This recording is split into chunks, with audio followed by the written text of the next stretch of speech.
కళ్యాణం పూర్తయిపోగానే అరవింద్ మళ్ళీ మాలిని ముగ్గురు కలిసి అడవి గుండా ఇక మళ్ళీ వాళ్ళ ఇంటికి బయలుదేరతారనమాట. ఇక మళ్ళీ ఏం చేస్తుందంటే మార్గం మధ్యలో చీకటి పడిపోవడంతో ఇక అరవింద్ అలానే మాలినిని ఎలా అయినా సరే ఏకాంతంగా ఒక దగ్గర ఉంచాలి అన్న ఉద్దేశంతో, బాబుగారు నేను చీకటి పడ్డం వల్ల ఎటు వెళ్ళాలో తెలియడం లేదు.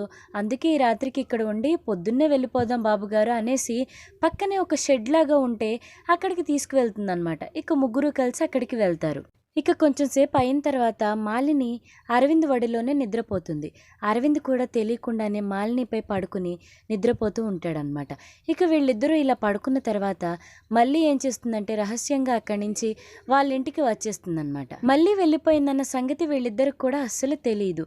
ఇక మరుసటి రోజు ఏం జరుగుతుందంటే ఆ ఊరిలో ఒకతను అరవింద్ అలానే మాలినిని అలా చూసి వెంటనే మీరా దగ్గరికి వచ్చి, మీ ఇంట్లో ఉంటున్న పంతులమ్మ అలానే మీ అల్లుడు గారు ఇద్దరు కూడా రాత్రంతా కూడా ఒకే దగ్గర ఉన్నారు అనేసి చెప్పగానే మీరా ఒక్కసారిగా షాక్ అయిపోతుందనమాట. ఇక ఊరి జనం అంతా కూడా, ఊరి పెద్దలు అందరూ కూడా అరవింద్ అలానే మాలినిని పిలిచి మీటింగ్ పెడతారనమాట. ఇక ఏం జరగబోతుందో రేపటి ఎపిసోడ్లో చూసేద్దాం.